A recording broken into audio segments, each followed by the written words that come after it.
You want to look after your lawn in hot weather, I get it. This video is going to be packed full of actionable tips to look after your lawn, to keep a nice lush green lawn the whole way through the summer, regardless of the sun. Yes. What are we going to be covering today, Jason? So we're going to be telling you how to tell if your lawn needs covered.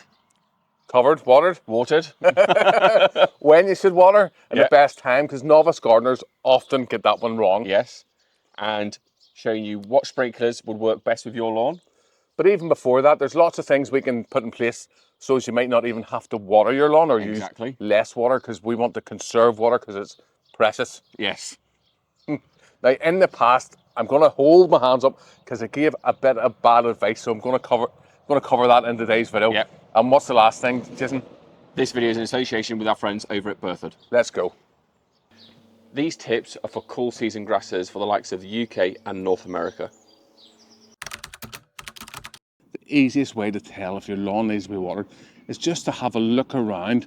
Has your lawn lost colour? Whenever you walk across it, does your footprints spring back up? Looking about at your plants in your garden, are they wilting? Is there less birds and less bees than usual? Because that would be another good sign. If your flowers are under pressure, then you're not going to get the same amount of insect activity within your garden. Now we know that the lawn needs to be watered. Before we reach for that sprinkler, there's lots of things that we can do.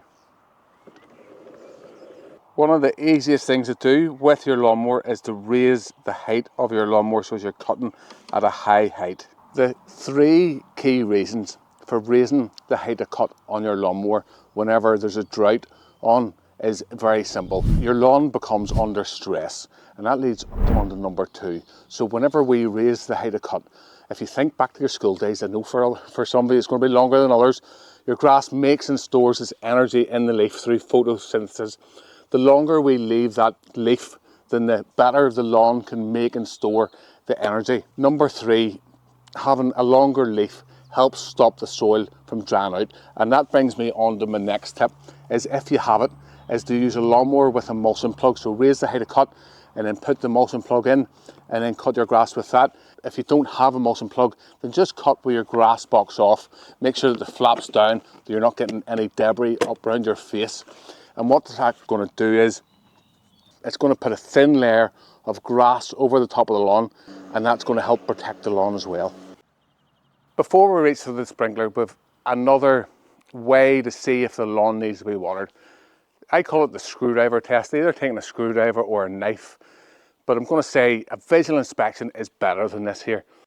Is you push this down into the ground, and if it's really hard to push down into the ground, then that means that the ground's quite compacted, or if it comes out dirty as well, then your lawn is quite dry underneath. Now, before we reach for the sprinkler, I've got two other things that can help your lawn come a drought, but I'm going to say that you have to start doing these things before the drought comes. Our next test is a bit like Marmite. Some people love it and some people don't. Now, it's particularly useful if you have a sandy soil or if your lawn is clay and it's baked hard, and that is to use a wetting agent. Now, we're going to do a little test here to show any beginners on how wetting agents work. So we're going to take our dry compost and we're going to put it into the bowl. I have some wetting agent here, so we're going to put wetting agent into one bowl and then leave one bowl without the wetting agent and see how long it takes for this soil to get wet.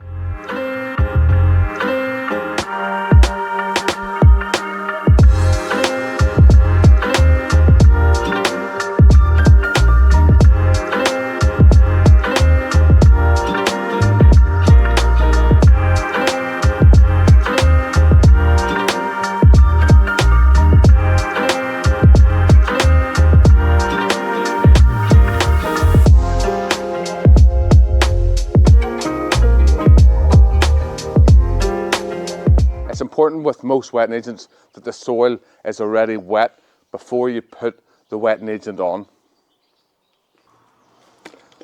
So the next thing we're going to do to help our lawns, that also you need to be doing before the really hot weather comes, is to be treating your lawn with some seaweed.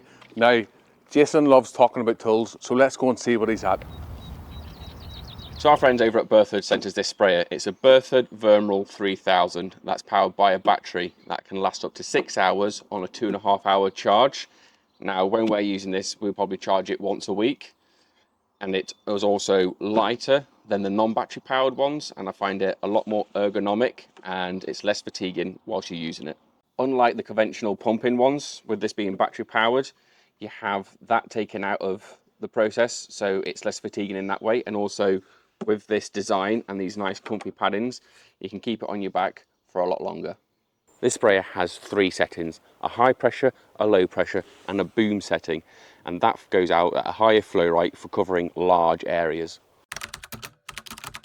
The question comes up all the time whenever we get the sprayer out: what nozzle to use? We've got the flat fan, the swirl and the anvil, and I'm going to explain what each one does now. So here we have the 3 different nozzles. We have the hollow cone, the blue fan and the brown anvil. The brown anvil we use for our seaweed and iron treatments. The hollow cone is great for insecticides, and the blue fan is a great all-rounder. And if you want to find out more information on the sprayers or on what nozzles is for you, go to the Berthold website, as it has got great amount of information on all these products. Now you can of course have different nozzles for different flow rates. I'm going to say, if you want to find out more, their website's really good. Now it's time for me to go and have my lunch. Putting seaweed on your lawn is great because it actually improves the health of the soil and makes your grass more resilient. So whenever you come to times whenever your grass is under stress, like not enough water, then it can handle it much better. Now we've had our lunch, let's grow some carpet.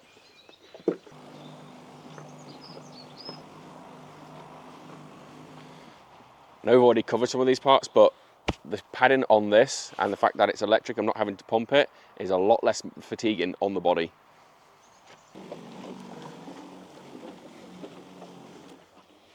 Now when you're spraying your lawn, it's important not to spray your drought stressed areas. Now we're not spraying this part of the lawn as it's starting to come under drought stress. Another way to preserve water is to use rainwater that you've got off the roof through your guttering and collected in a water butt. Another method, I don't know if I could be bothered with though, is also saving your cooking water and saving that up to water your lawn. Next up is the sprinklers, but before we get into that, there's 2 more things we're going to cover. What novice gardeners always get wrong and Robbie's big mistake. Let's go see what the first sprinkler does.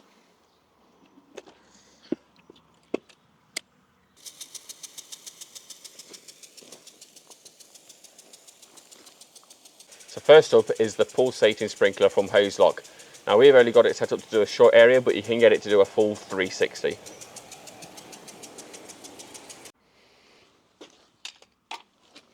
So next up is one that most people have seen. It's a rectangular oscillating sprinkler by Hoselock, and it's, as the name says, it's designed for rectangular gardens.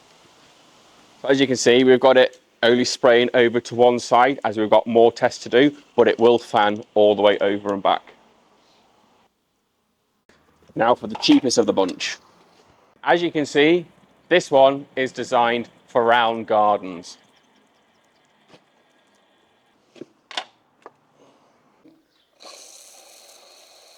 So this is another oscillating one, which is obviously designed for rectangular gardens again, but it has a bit more control with the pattern of the spray, and also you can alter the pressure of the water coming out of it. So as you can see now, it's not throwing the water as high or as far.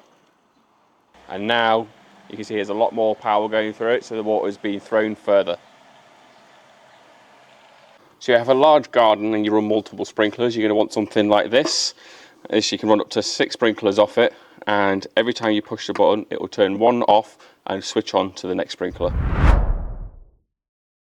The best time to water your lawn, and this is something I see all the time, novice gardeners giving the wrong advice. It's easy to say to water your lawn in the evening, however it comes with 2 problems, more which I'm going to get into.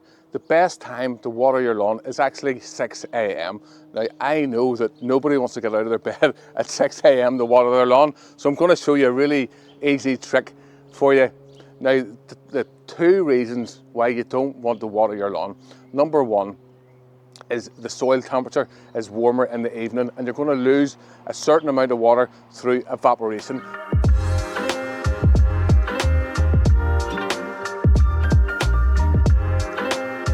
the second reason is because of disease. So here in the UK, we get a lot of diseases like red thread. So if you water in the evening, the water lies down on top of the lawn, and if you think of your grass sward, well, on top of that, there's a little layer of water, and in that layer, it's actually a microclimate, creates the right conditions for diseases like red thread, for the mycelium to grow, because mycelium's always flying about in the air.